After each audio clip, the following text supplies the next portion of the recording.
Hello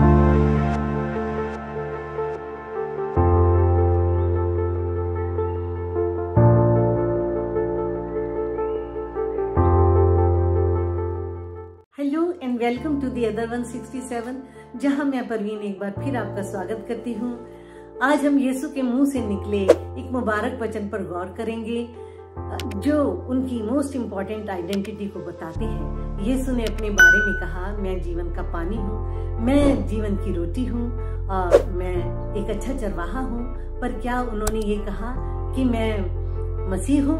क्योंकि मसीह वो शख्सियत है जो पापों को माफ कर सकता है और हमें अनंत जीवन में दाखिला दिलवा सकता है। तो आइए देखते हैं। कुएं पर पानी भरने आई एक मामूली सी समाज में पापिन समझे जाने वाली औरत ने जब यीशु से कहा, यूहन्ना 4:25 और 26 वर्ड्स, मैं जानती हूँ मसीह जो क्रिस्त कहलाता है आने वाला है। जब वो आएगा तो हमें सब बातें बता देगा।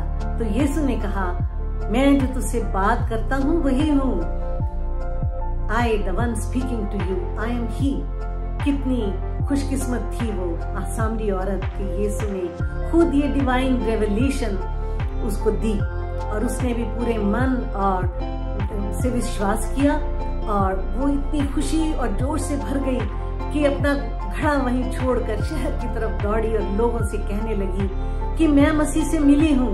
उसकी इस पॉजिटिव एनर्जी, जोश और खुशी से दिए हुए इस मैसेज का ये असर हुआ कि अनगिनत लोगों ने मसीह पर विश्वास किया। वो कहने लगे, हम जानते हैं कि वो ही जगत का उद्धार करता है।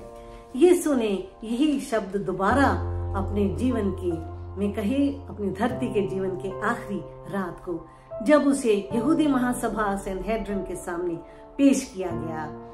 झूठी गवाहियां दी जा रही थीं और जो एक दूसरे के साथ मेल भी नहीं खाती थीं। मरकुस 14:61 और 62 वर्ड्स, इन वर्सेस को ध्यान से सुनिएगा। यीशु ने 3 बातें अपने बारे में खास बताई हैं। तब महायाजक या हाई प्रीस्ट ने यीशु से पूछा, क्या तू परम धन्य का बेटा मसीह है? तो यीशु ने कहा, हाँ मैं हूँ, और तुम मनुष्य के पुत्र को सर्वशक्तिमान के दाहिने हाथ बैठा और बादलों से उतरता हुआ देखोगे। Jesus said, I am he, and you will see the Son of Man sitting at the right hand of the mighty one and coming on the clouds। इन आयतों को अपने हृदय पर लिख लीजिए। तब महायाजक ने अपने कपड़े फाड़कर कहा, अब हमें और गवाहियों की क्या जरूरत। ये रिस्पॉन्स था उस यहूदी महायाजक का, उनके सबसे बड़े महागुरु, मोस्ट लर्नड पर्सन का, जिसका काम था मसीह को आइडेंटिफाई करना और उसका अभिषेक करना। पर वो तो कपड़े फाड़ कर एक इमोशनल ड्रामा खेल रहा था, लोगों को भटकाना चाहता था कि मसीह को खत्म किया जाए, यीशु को खत्म किया जाए।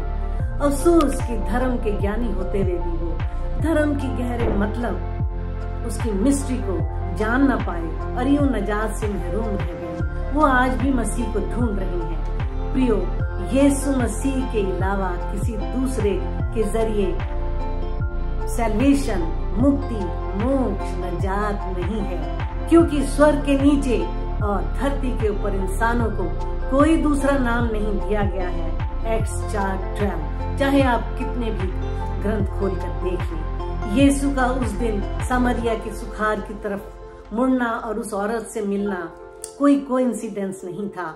वो जानबूझकर सुखार की तरफ उन्होंने रुख किया और उसको अपनी आइटिनरी में, यात्रा के कार्यक्रम में डाला कि उस औरत को जरिया बना सके। पापिन होने के बावजूद भी उसने एक निर्मल और दीन मन से यीशु को कबूल किया, क्योंकि वो उसकी अहमियत को जानती थी और उसके पापों का घड़ा हमेशा के लिए वहां छूट गया। उसने अपने साथ साथ हजारों लोगों का उद्धार किया। प्रियो, आप और मैं भी खुशकिस्मत है कि आज यीशु ने हमसे मुलाकात करने को अपनी आइटिनरी में डाला है। पर हमारा रिस्पांस क्या होगा? क्या वो भी जोश और खुशी से भरा होगा या उन दूसरे लोगों की तरह होगा? यीशु का ये कहना कि मैं मसीह हूँ मुझे जोश, खुशी और कॉन्फिडेंस से भरता है कि मैं सही और सच के रास्ते पर चल रही हूँ। जब से प्यारा यीशु आया, मेरा जीवन बदल गया। जब से मैंने मसीह को पाया, मेरा जीवन बदल गया।